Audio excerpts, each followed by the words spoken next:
Quarterly Income Tax Return 2023 First Quarter. Magandang araw po sa lahat. For today's video, I just want to share my personal filing ng aking 1701Q First Quarter of 2023. So this is the same old process, kaya dun sa mga maaalam na, so wag na kayo magreklamo para lang po ito dun sa mga baguhan nating viewers. As usual, ugaliin pong i-update ang ating BIR forms. So ito na po yung latest 7.9.4.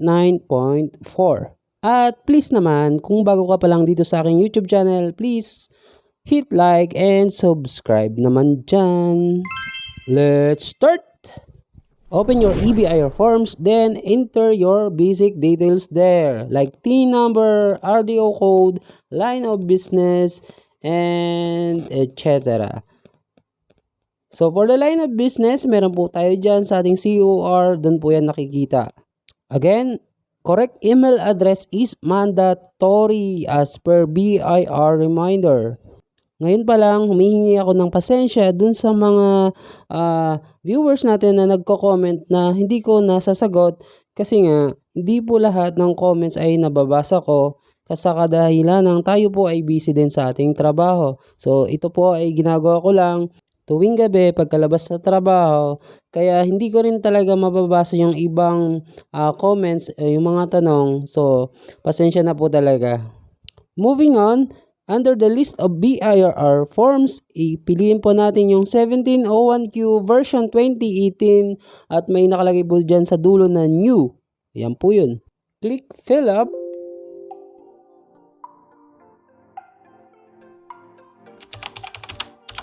So, nandito na tayo sa mismong interface ng 1701Q. So, for the number 1, wag na po natin gagalawin yan kasi for the year of 2023 talaga siya. Then, number 2, select first quarter. For number 3, isa-select nyo lang yung amended return ng yes once kayo po ay nakapag-send ng maling return or may babaguhin kayong ibang details and need nyo siyang i-amend. Number 7, pili po kayo ng applicable taxpayer type. Kung kayo po ay professional, single proprietor, estate, or trust. Number 8, so dito po tayo. Eyes on me kasi dito po tayo madalas nagkakamali. So ito, dahil one time, big time lang po tayo pwedeng pumili ng ating alphanumeric tax code. So kung may 2551Q kayo, whatever tax, income tax type yung pinili nyo doon, yun din po dapat ang ilalagay ninyong ATC dito sa number 8. So for example, naka 8% kayo doon sa percentage tax, then pagdating dito sa number 8 ng 1701Q, dapat po ay nasa 8% din po yung ilalagay ninyong ATC. But in my case, graduated IT rates po or graduated income tax rate po ang aking napili from 2551Q at dito naman sa 1701Q. So, case to case basis lang po ito. So, hindi pwedeng applicable sa akin ay applicable din po sa inyo, di ba? So, jump to number 16. So, automatic na po siya. Kung ano pong napili nyo number 8, automatic pong mag-fill out sa number 16. So, punta po tayo sa 16A. Method of deduction. So, pili po kayo if itemized deduction or optional standard deduction or OSD. So, what's the difference between the two? So, for OSD, you can avail a 40% tax deduction sa iyong annual gross sales.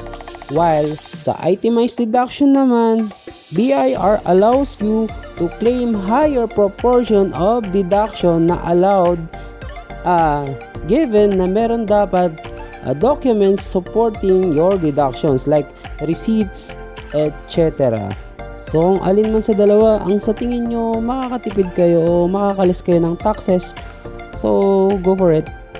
For me, I always choose itemized deduction for unknown reason, basta gusto ko lang. Just kidding, basta yun na po yung aking gustong piliin.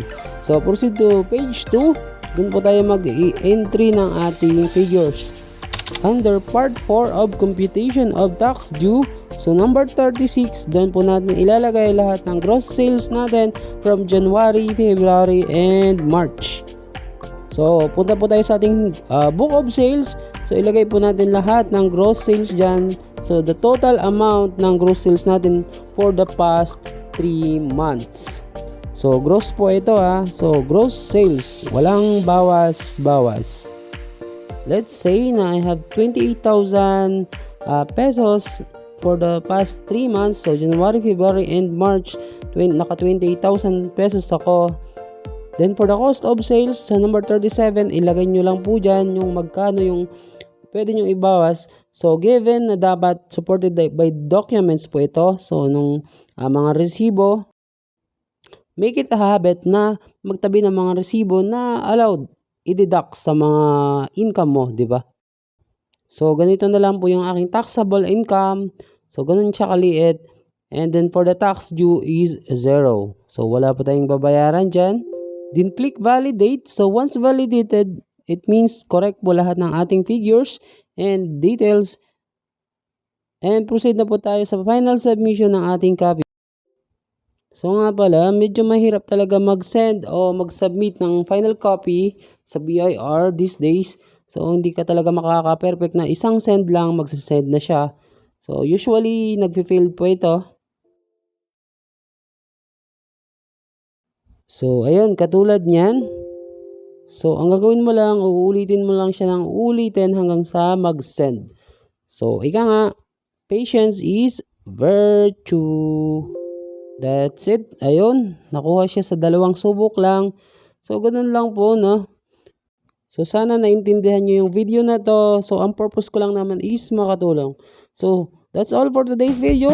Thank you so much for watching and have a nice day.